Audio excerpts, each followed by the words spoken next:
good afternoon. Welcome to Red's Projects. This episode, I'm going to work on the Falcon. I'm sitting in it right now. If you can't really know. Actually, have a look. Finally ticked over 400,000 Ks. Amazing. What is it today? Saturday today. Wednesday, I took a friend of mine for a drive in this thing, and I was going up the on-ramp of a freeway, and I got to the top of second gear, and it started missing really bad. I thought, oh, okay, well, I'm due to put new spark plugs in it. It's probably just that. But then after that, it was missing at idle. It was missing like as you were taking off. It was just missing all the time. So I'm sure it's spark because it still builds boost when it's missing. So it's not like a fuel thing. So I'm gonna pull the coils out, pull the plugs out, see what they look like, see what's going on.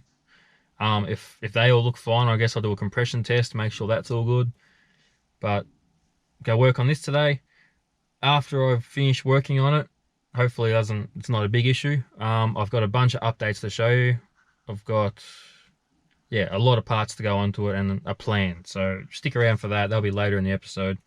Because now that the utes done and driving, I'm going to be hotting this up some more, get some more power out of it. I want to try, what are we? We're in June. I want to try and get this to run a 10-second pass by the end of the year. Anyway, I'll get out, I'll set up the tripod, and I'll start ripping this thing out and get the coils out.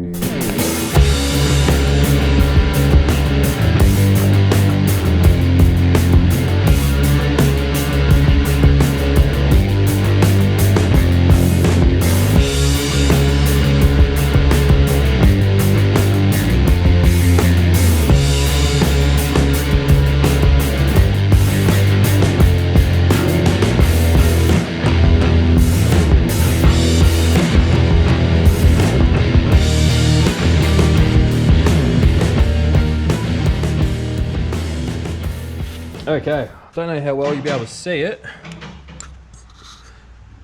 but number 2 has got a bunch of oil down in the plug hole. Must be the rocker cover gasket must be leaking around this hole. So I'm guessing that's what it's going to be, but I'm going to pull the plugs out anyway and see what the story is. Okay, so I got the rock cover off. Not really sure why it was leaking oil. The gasket's still nice and soft and squishy, the rubber one. They all seem great. There's no real reason why it would be leaking oil in there, so it might have just had a really slow leak and it's just eventually filled up. And the other night it was just the straw that broke the camel's back, and it got a whole bunch of oil in there and was arcing out or something.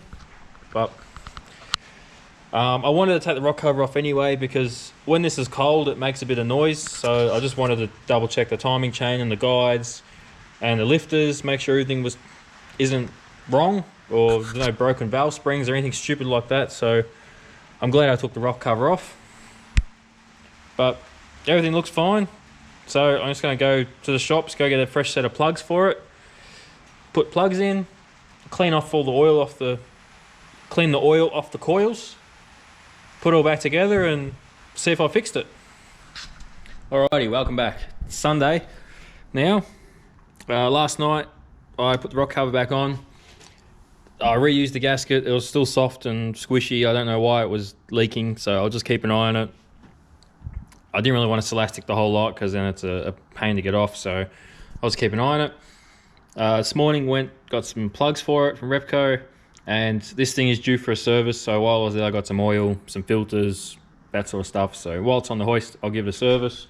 There's all the stuff there. So I'll give it a bit of a birthday, put it back together, make sure it's not missing. Maybe I'll take it for a drive or see how we go. And still, at the end of this episode, I'll show you the updates, the goodies I've been stashing away for this thing. So stick around for that. I've got some fun stuff coming. So yeah, hopefully it hasn't cooked the coil. We'll see how we go when it's running, but stick around, we'll put it back together and see what happens. Okay, so I'm running XR6 EI NGK iridium plugs.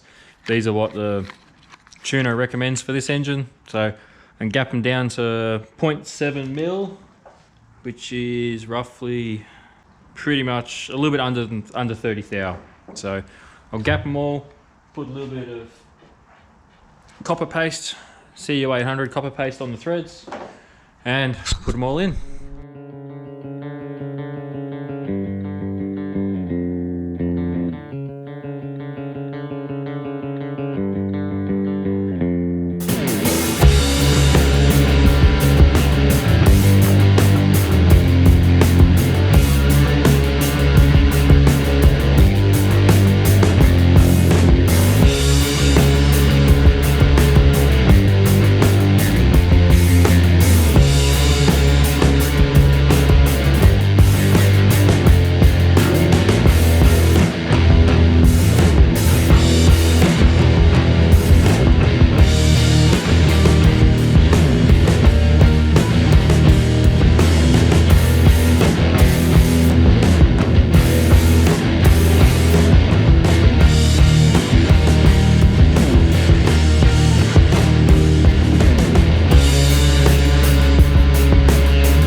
So that sucks, it's still missing. So with the new plugs it was idling better, but once I had it in gear, installing it up on the brake, once I got to like 10 PSI, it started missing again. So I think that number 2 coil is probably dead. So I got to pull the piping off, pull the coils out.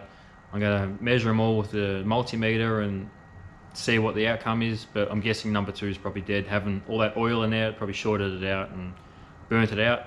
I'm guessing. I don't know, if I can't find anything wrong, I might put a whole set in, see if that fixes it. But that's kind of annoying. I would like to be driving it right now, but oh well.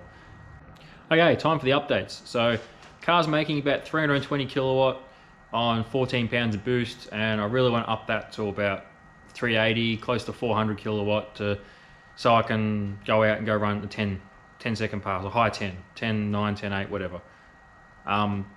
One of the first major things will be going from 98 to 85. So that's going to be easy because my injectors, my surge tank, my big fuel pump, the tank, the lines, everything is already E85 compatible except for the in-tank fuel pump. So I've got this guy to go in. This is like a factory bucket fuel sender assembly, but it's got a Warbro 255, so that's all E85 compatible, all ready to go. So drop that in and that's it. Just got to swap the fuel over and obviously change the tune to suit it. It's not going to be flex, it's just going to be straight E85. So that should be good. E85 is kind of a little bit hard to get in this area, but you kind of have to go out your way to get it, but it shouldn't be that much of an issue. All right, the next major update is all the intercooler piping is changing on this. So this airbox is going, this crossover is going, this stupid plastic pipe that goes to the turbo is going, this intercooler piping from the turbo to the intercooler, the one you can't see, it's all going. So I got a few boxes here from Plasma Man. Got this is the intake kit. So basically goes from the turbo under the battery, and the air filter ends up down under here. So that gets rid of a lot of that junk. This one here is the hot side. So this is the pipe you can't see from the turbo to the intercooler. It's got this big massive rubber snake of a hose that goes from there to there. That's going to be hard pipe. And then on this side I've got something special. So just close your eyes. All right, you ready? Have a look at that. Got a Plasma Man plenum for it. So this is the one that bolts to the factory lower intake manifold. So one thing I hate about these things is throttle body is facing that way, makes it harder for piping and stuff. So I found this cheap on Facebook. So pretty much throttle body is going to be here. Then I just have to make up a pipe to go from throttle body down to the intercooler, which is nice short. You can see it's just there, so it just has to come under the headlight into there, and that's it. And probably put a blow-off valve on it as well. So that should be pretty simple as well. Yeah, E85, piping, more boost. It should be making a bit more power next time it goes back on the dyno. So once I work out this miss, I'm going to talk to the tuner a little bit, see if we can work out a date we can do this, and then I'll just start putting it all together. So I will have to have it off the road for a little bit to do that pipe, because I'd be welding it up at work, so coming back and forth, test fitting, welding, all that sort of stuff, it might take a little while, but yeah, soon, because it's the end of 30th of June today, and like I probably said, I want to be running in the 10s by the end of this year, so shouldn't be too hard. A bit more power. I've got some new tires for it as well, so actually I'll go get them right now. Okay, so another thing I nearly forgot is I've gone to a shorter tire. So this one here is a 275 50 17. That's a MH drag radial, and I've gone to a 275 40 17. So this is a 26-inch tall tire. This is a 28-inch tall tire. So I found I didn't need the extra tall tire it made the gear ratio too tall, so this shorter tire should work better. If you remember the last video of this thing at the drags, with the shorter tire I got a higher mile per hour, and it just seemed to pull better as well. So I was crossing the line at a better RPM. So I'm going to try out the Mickey Thompsons on it. They're just the ET Street SS. You can see the height difference between the two of them. Okay, well that pretty much sums it up. E85, so new fuel pump, new piping, new plenum, new tyres, the shorter Mickey Thompson tyres.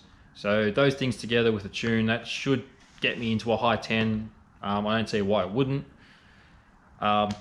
That's pretty much it, I think. The trailer, I need to put some sheet metal on the trailer, finish the trailer off, because if I do decide to do drag challenge with this car, which I really want to, the trailer is a vital part of it. They have to work together as a package. So I've got to finish the trailer off, have that done, make sure the car can tow it for long distances, which it has already, but we'll make sure again with the trailer loaded full of weight.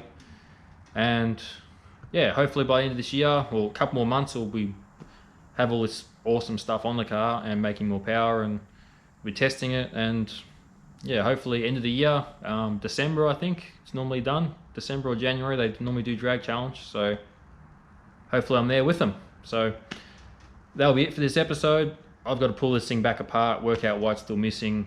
As I said before, check out the coils and stuff again. So yeah, you don't want to see that twice. So I'll cut the video off here. So thanks for watching. I'll see you next time.